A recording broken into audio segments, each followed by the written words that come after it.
আমাদের আজকের ভিডিওটির বিষয়বস্তু হচ্ছে রোবোটিক্স।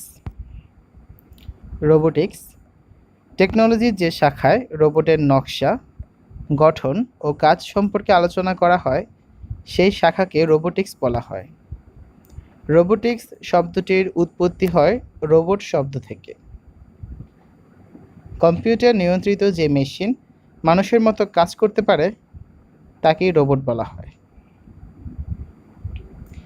এটি একটি স্বনিয়ন্ত্রিত কম্পিউটার পদ্ধতি। জাপানের মুরাতা কোম্পানির মুরাতা বয়, সনি কর্পোরেশনের আইবো, হোন্ডা কোম্পানির আসিমো ইত্যাদি রোবট প্রায় মানুষের মতোই বিশেষ কোনো কাজ করতে পারে।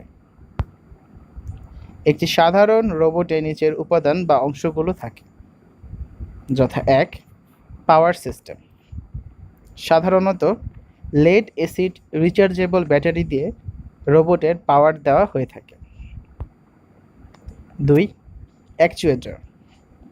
রোবটের হাত, পা অথবা বিশেষভাবে তৈরি কোনো অঙ্গ প্রত্যঙ্গের নড়াচড়া করার জন্য কতগুলো বৈদ্যুতিক মোটরের সমন্বয়ে তৈরি বিশেষ ব্যবস্থাই হচ্ছে অ্যাকচুয়েটর। একে রোবটের হাত ও পায়ের পেশি বলেও অভিহিত করা যায়। অনুভূতি বা সেন্সিং। অনুভূতি মানুষের একটি বিশেষ বৈশিষ্ট্য।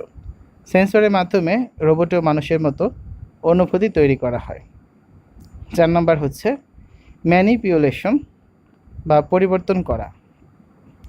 রোবটের আশেপাশের বস্তুগুলোর অবস্থান পরিবর্তন বা বস্তুটিকে পরিবর্তন করার পদ্ধতিকে বলা হয় ম্যানিপুলেশন।